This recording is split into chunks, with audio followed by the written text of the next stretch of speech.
Estamos de regreso aquí en Ahora por la Mañana a través de Ahora TV 14 TV en este jueves. Vamos a lo que es el cronómetro. Como cada semana tenemos un invitado especial de la vida política, social, económica de la República Dominicana y en este momento vamos a conversar con un jurista probado, expresidente del Colegio de Abogados de la República Dominicana. Así que nos honra con su presencia el doctor Surún Hernández. Buenos días, doctor. ¿Cómo está usted? ¿Cómo se siente? Buenos días, hermano Wilson Camacho, Collado, perdón. Sí. Para mí es una honra estar en tu extraordinario programa. Y nada, compartiendo contigo el devenir jurídico y el devenir social y político en la República Dominicana. Así es. Doctor, pareciera que es una bendición que se haya aprobado el Código Penal de la República Dominicana con más de 150 años ahí. Con un código viejo, entonces bailoteándose en el Congreso por varios años y resulta que se aprobó el Código Penal. ¿Es una bendición o una desgracia para el pueblo dominicano? Mira, la aprobación del Código Penal no es más que reflejo de, digamos, una cultura política en la República Dominicana. Se liga cosas muy positivas, nuevas infracciones, nuevos parámetros de persecución del crimen organizado, nuevos mecanismos e infracciones que permiten proteger de manera efectiva determinados intereses y determinadas personas en situación de vulnerabilidad, pero al mismo tiempo se aprovecha esa necesidad que tenía esta sociedad de, digamos, modernizar, actualizar lo que es su entramado, su ley sustantiva, aquella ley que prevé, define los delitos, los crímenes, para una mejor relación de todas las partes en la sociedad, pues se aprovecha y se introducen determinados, digamos, ladrillos debajo de la puerta con fines espurios, con fines oscuros, con fines que en el fondo persiguen disminuir la calidad de la democracia en la República Dominicana. Sin mencionar también el problema de que a la luz de la premura con que fue aprobado y de que ese Código Penal contiene disposiciones que afectan directamente lo que es la ley adjetiva, y nos referimos a la normativa procesal penal, no hubo el tiempo de coordinar los objetivos específicos de lo que es el proceso penal. Y se aprobaron, en caso de determinadas infracciones, pues sanciones que son totalmente desproporcionadas con el daño social. ¿Cómo cuáles, doctor? Bueno, te pongo un ejemplo. El caso que puede mover y te voy a poner un caso muy sencillo, el caso de difamación e injuria. Ah, es un problema. La difamación e injuria fue aumentada de 3 meses a un año, que está en la legislación actual, específicamente en la ley 53-07, en el artículo 367 del Código Penal, a una pena de 2 a 5 años. Pero no solamente se quedaron ahí. Ellos ampliaron lo que es el marco definitorio de la difamación.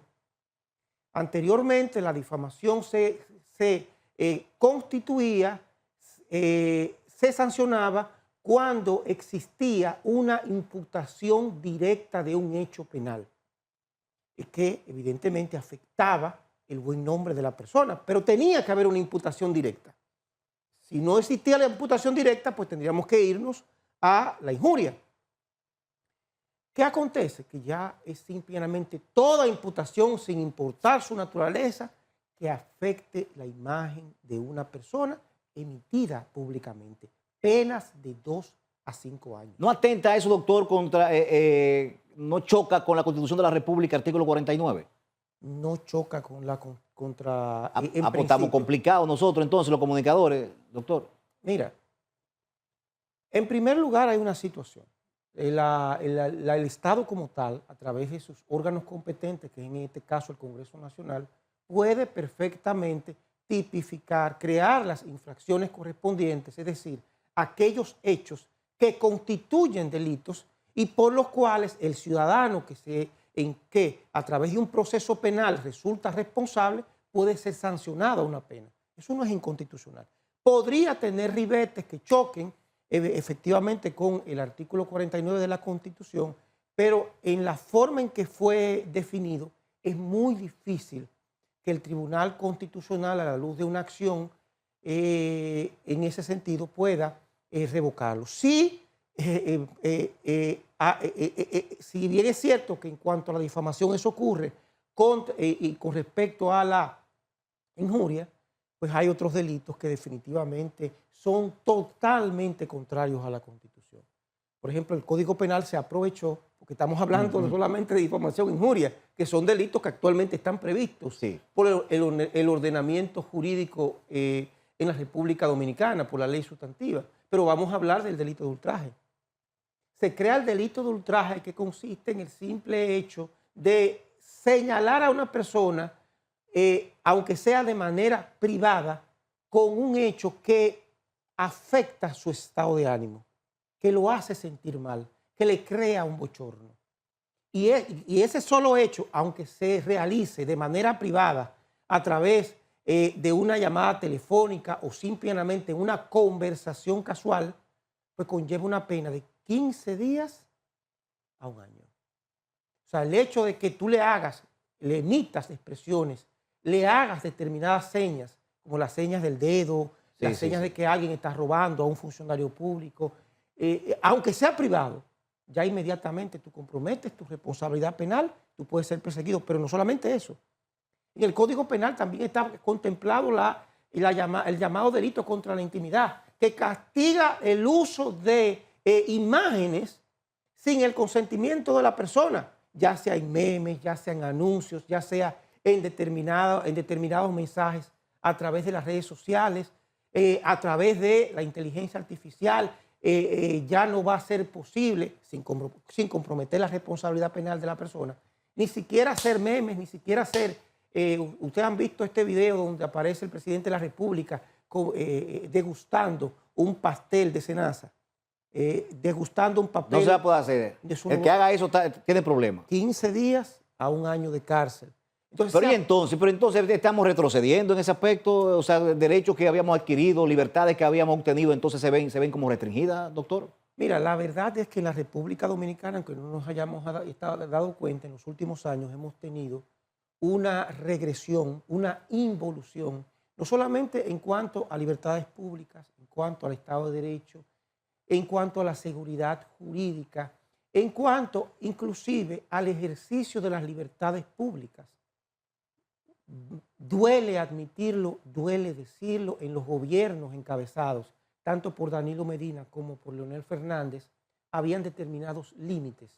En primer lugar, en cuanto al comportamiento de determinados funcionarios, hay que reconocer que esos gobiernos eran mucho más transparentes, mucho más, digamos, asequibles al momento de entregar las informaciones públicas y eran muy poco proclives a iniciar acciones penales contra medios de comunicación y contra comunicadores. Y eran más tolerantes también. Mucho más tolerantes. tolerantes. Se le decían de todo. E inclusive, nunca en la historia de la República Dominicana, nunca, salvo en los últimos días, se llegó hasta el extremo donde vemos al Ministerio Público solicitando medidas de coerción como consecuencia de delitos privados, difamación e injuria.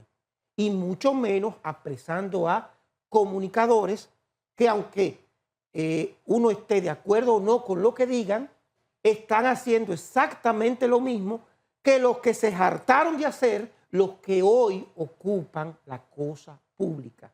Nosotros estamos viendo inclusive una regresión, una involución en cuanto a la posibilidad de acceso a la justicia que teníamos en los años anteriores y a la posibilidad de que jueces o fiscales puedan ser perseguidos o castigados o presionados. Y cuando digo perseguidos o castigados, digo específicamente los jueces, si emiten o no una decisión a favor o en contra del poder constituido. Eso lo veíamos en el pasado, pero nunca lo vimos, lo presenciamos en los niveles en los cuales actualmente está ocurriendo. Bueno, la fiscal del distrito emitió como un comunicado firmado por ella en nombre de la Procuraduría, hablando de una serie de cosas como que no iba a tolerar ciertas situaciones de algunos comunicadores. A mí me sorprendió bastante ese comunicado, no sé a usted. Bueno, una de las cosas buenas que tiene el Código Penal es referente precisamente a comunicados como ese. Está el deber del secreto profesional. Castiga con penas de hasta 1 año de cárcel a aquellos profesionales, le hace abogados, médicos y ministerios públicos y cualquier persona que tenga un secreto confidencial por el simple hecho de exponerlo, de revelarlo a la opinión pública sin el consentimiento del interesado. En el caso que tú refieres, un caso único, un abuso de poder, vemos a la fiscal del distrito, donde no solamente asume para sí delitos de acción privada, como son difamación e injuria, sino que hace públicas imputaciones directas e investigaciones penales contra ciudadanos mencionando sus nombres, algo que está expresamente prohibido, no solamente por la normativa procesal penal, sino por la Constitución de la República, el derecho a la presunción de inocencia y al buen nombre. Y eso, evidentemente, es solamente una muestra de hasta qué punto el Estado de Derecho, los derechos fundamentales, se han retrotraído. Por ejemplo, en días pasados, nosotros vimos la sentencia del caso Antipulpo. Sí. Y nosotros externamos nuestra opinión. Perfecto, qué bueno que está siendo castigada la corrupción administrativa en cuanto a las personas que resultaron culpables, que tendrán que apelar y la Corte decidirá su suerte. Pero qué malo que de 20 personas sometidas a un escarnio penal, sometidas en muchos casos a prisión preventiva de 18 meses, 13 hayan sido absueltas por insuficiencia de pruebas, lo que indica un colosal fracaso del sistema de justicia, porque se permitió que seres humanos que inocentes, porque son inocentes, no solamente porque fueron descargados, sino porque la Constitución les garantiza ese derecho. Y nosotros decimos, ¿y quién le va a reparar el daño a esas personas?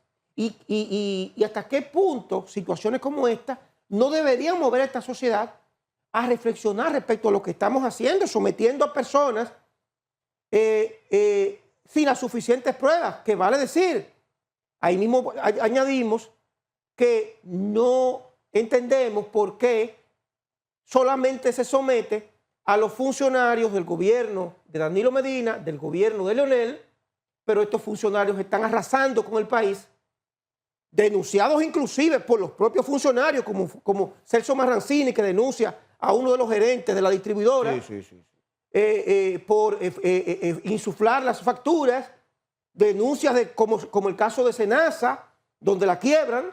¿Va a tener problemas con el nuevo Código Penal usted hablando así? No, cuando llegue. Yo estoy diciendo la verdad. No, digo yo. Porque entonces lo que yo entiendo es, doctor, que la ley Mordaza, que han intentado someterla en varias ocasiones, está siendo colada ahí con algunos artículos del Código Penal. Yo no diría que está siendo colada. La ley Mordaza ha sido establecida en la República Dominicana y a partir de julio del próximo año, en nuestro país no se va a poder emitir las ideas, ni hacer las denuncias, ni externar los criterios, sin el riesgo de que el gobierno nos haga lo que está haciendo en este momento. Porque la aprobación de ese Código Penal en las condiciones en que se realizó no es más que un atentado más a las libertades públicas, un esfuerzo para evitar que las denuncias respecto al deterioro no solamente de la ética moral de este gobierno, que es desde mi perspectiva, uno de los más corruptos, sino el más corrupto de toda la historia, evitar que sigan las denuncias, no solamente de los robos que están haciendo, sino de las deficiencias de los servicios públicos. ¿Podrá ser atacado ese Código Penal a la hora de entrar en vigencia? ¿Ustedes tienen En el caso suyo, ¿tiene algo previsto, por ejemplo? Porque hay que esperar que entre en vigencia si se quiere atacar, digo yo, todavía no se puede hacer nada. No, nosotros estamos estudiando, porque tengo una Sí. fase de estudio. Evidentemente uno tiene que ser muy responsable al momento de acometer las acciones jurídicas, en este caso la acción de inconstitucionalidad. Y una vez que hayamos completado el estudio, pues nosotros de manera responsable vamos a someter una acción de inconstitucionalidad contra aquellos artículos, esencialmente los que tipifican los delitos de intimidad, los que tipifican delitos de amplia interpretación, porque cualquiera lo pueden encarcelar, a los fines de garantizar el derecho de la gente a hablar. O sea, nosotros tenemos derecho a hablar como ciudadanos. Que estaba en una audiencia ayer donde yo le estaba pidiendo a Fitran que diera la información de cuánto ha recibido, cuánto ha gastado. Perdón, supérate. Supérate. 30.000 millones de pesos en ayuda regalada a los ministerios y tienen el tupé, por no decir el material colgante, de decir que ellos tienen el derecho de regalárselo a los ministerios, que ellos no saben qué hicieron los ministerios, el ministerio con ellos, porque eso es información confidencial. No, usted entregó dinero de ayuda pública y nosotros tenemos el derecho de saber, en primer lugar, qué mecanismo usted utilizó para asignar esas ayudas a las personas y cuáles fueron. Y los soportes, porque son casi 36.000 millones de pesos en ayuda. Óyeme, yo recuerdo que esta gente habla de sumas increíbles, No, increíble. 5.000 millones, 4.000 millones, pero solamente en la sobrevaluación y el robo que hubo en la circunvalación de Baní fueron 5.200 millones de pesos de este gobierno, que no hay forma de justificarlo. En un camino vecinal de ahí, de Elías Piña, Comendador, fueron de 15 kilómetros, lo aumentaron a 29 y le dijeron que era una autopista, 700 millones de pesos por encima del presupuesto. Doctor, gracias, doctor. Bueno, Hay que traerlo de nuevo. bueno, siempre Porque la orden, hermano. El tiempo se va como rapidito. El tiempo se va rápido, de verdad. Muy agradecido de que haya estado compartiendo con nosotros aquí en el cronómetro, en el programa Ahora por la Mañana. No se